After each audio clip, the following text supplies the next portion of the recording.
Thank you, Chair.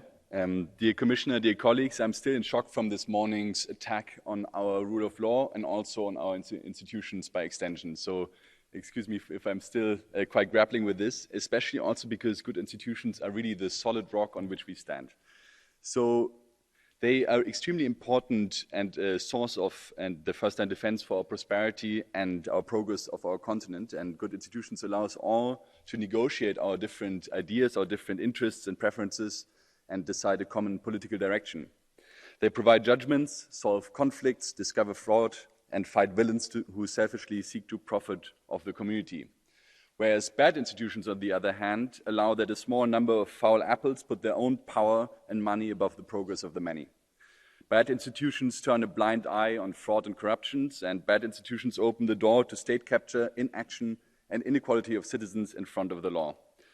Bad institutions allow politicians like Prime Minister Morawiecki to act against the interest of his own people. So what is a good institution then? It's quite simply one that is up to the task, that has the legal means, the people and the political backing to do its job, one that is independent and that can't be corrupted. Do I think that our current institutions are up to the task? To be honest, and this is quite sad, but I don't think they fully are. And this is completely to blame on us and ourselves.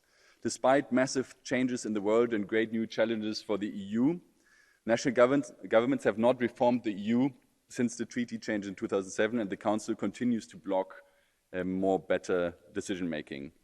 The EU institutions are not given the means to do their jobs well. We have had the stable staffing policy and cuts of staff for the last years, and somehow this golden calf of austerity really is hurting our institutions and endangering the progress and prosperity that I've been talking about. So we can't really continue as we currently are, and there are many reasons why this has become more of a problem today. I mean, first, let's look at the recovery plan. We have an unprecedented amount of money that is flowing through the different budgets to the member states.